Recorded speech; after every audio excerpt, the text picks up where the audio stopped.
Good morning વિદ્યાર્થી મિત્રો. આજનો ટોપિક બહુ જ ઇમ્પોર્ટન્ટ છે.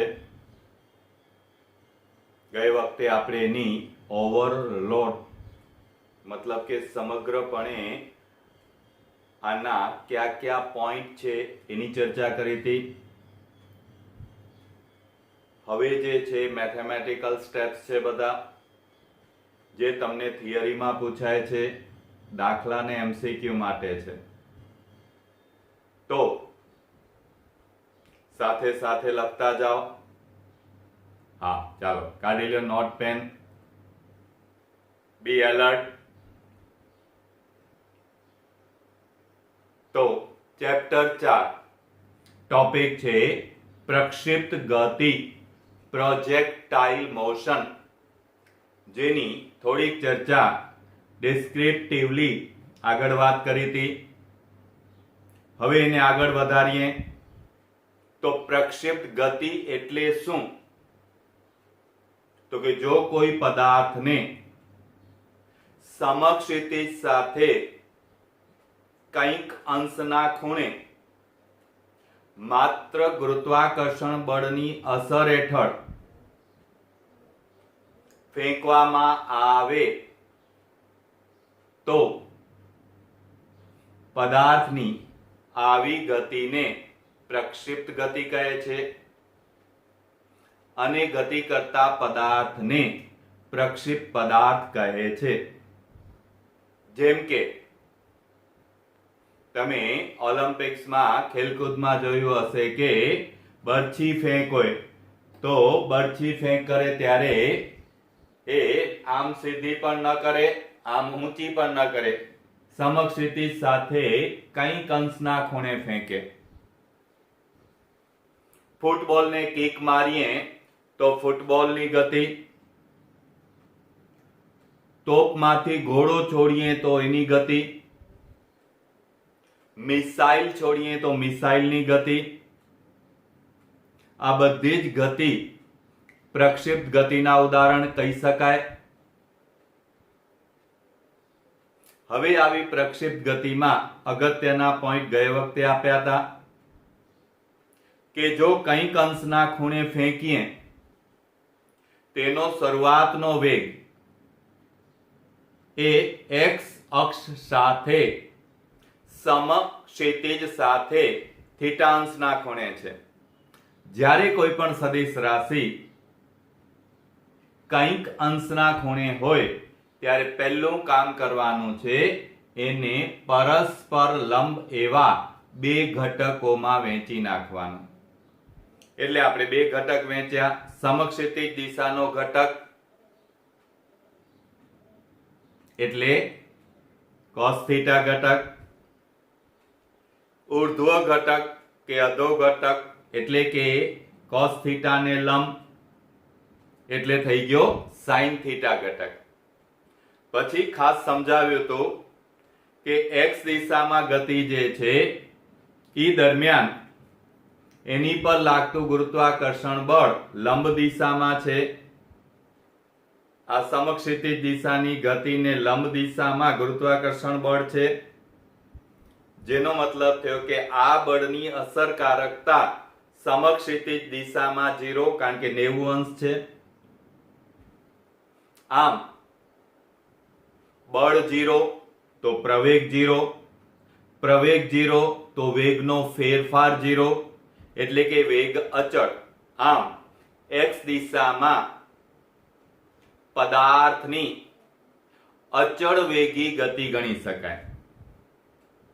જ્યારે ઉર્ધ્વ દિશા કે અધો દિશામાં, તો કે ઉર્ધ્વ દિશામાં ગતિ કરે ત્યારે ગુરુત્વાકર્ષણ બળની વિરુદ્ધ છે માટે પ્રતિપ્રવેગી ગતિ થાય, અને જ્યારે એ નીચે આવતો હોય ત્યારે ગુરુત્વાકર્ષણ બળની અસર હેઠળ પ્રવેગી ગતિ થાય.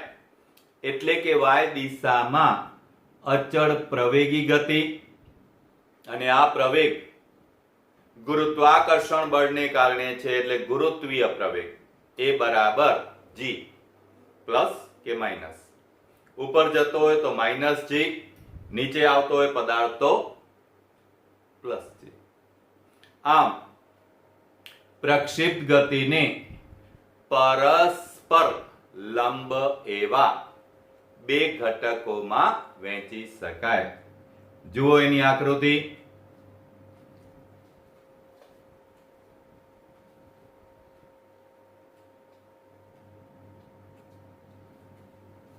ચાલો તો અહીંયા આપણે આકૃતિ જે ખાસ દોરવાની આકૃતિ વગર માર્ક નથી મળતા.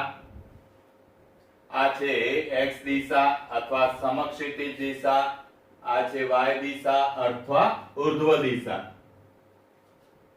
આ છે 0 0 ઉગમ બિંદુ O. હવે કંઈક અંશના ખૂણે ફેંકવામાં આવે છે. તો ધારો કે વેગ શરૂઆતનો છે v0 અને ખૂણો છે થીટા. થીટા અથવા થીટા 0 પણ ઘણી વખત કહે છે. તો જે પણ ખૂણો નામ આપો તે. હવે આના પરસ્પર લંબ એવા બે ઘટક લઈએ તો x દિશાનો ઘટક થશે v0x બરાબર v0 cos થીટા. y દિશાનો ઘટક થશે v0y બરાબર v0 sin થીટા. આમ પરસ્પર લંબ એવા બે ઘટકમાં વહેંચી નાખીએ તો એનો સમક્ષિતિજ ઘટક અને એનો ઉર્ધ્વ કે અધો ઘટક,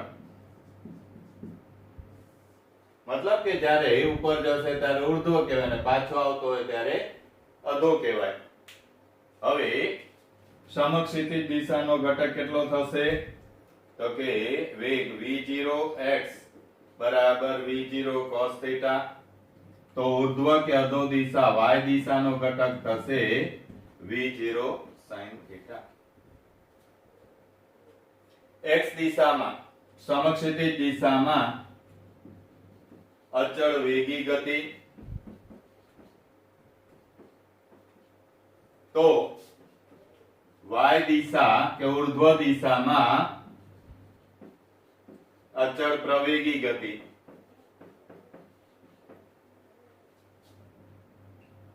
હવે ધારો કે t બરાબર t સમયે પદાર્થ અહીં પહોંચ્યો છે p પાસે, t બરાબર t સમયે. તો આને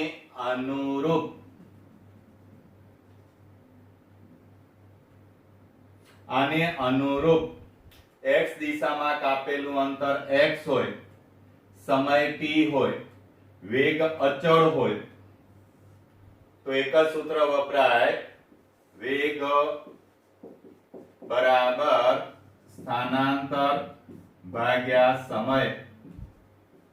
પર અહીંયા અંતર લેશો તોય શબ્દ વાંધો નથી કારણ કે દિશા નક્કી છે x દિશા. તો અહીંયા વેગ કેટલો છે? તો કે અહીંયા વેગ છે v0 cos થીટા. સ્થાનાંતર છે એને કહીએ છીએ x. સમય લાગ્યો છે t. એટલે કે t સમય કેટલો થયો? તો કે t સમય થયો x છેદમાં v0 cos થીટા. ચાલો એવી જ રીતે y દિશામાં અચળ પ્રવેગી ગતિ છે. તો y દિશામાં કાપેલું અંતર છે આ y. t સમયે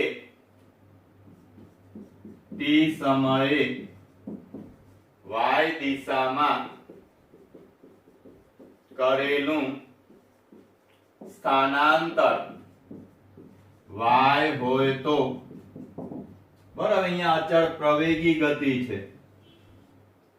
પ્રવેગી ગતિ છે એટલે શું કરશું? તો કે શું શોધવું છે? તો કે અંતર. શું આપ્યું છે? તો કે સમય. શરૂઆતનો વેગ, તો કે સૂત્ર કેવું વાપરશું? ઈ કૌંસમાં લખું છું, d બરાબર v0t plus half at square. સૂત્ર પરથી સૂત્ર આ વાપરશું.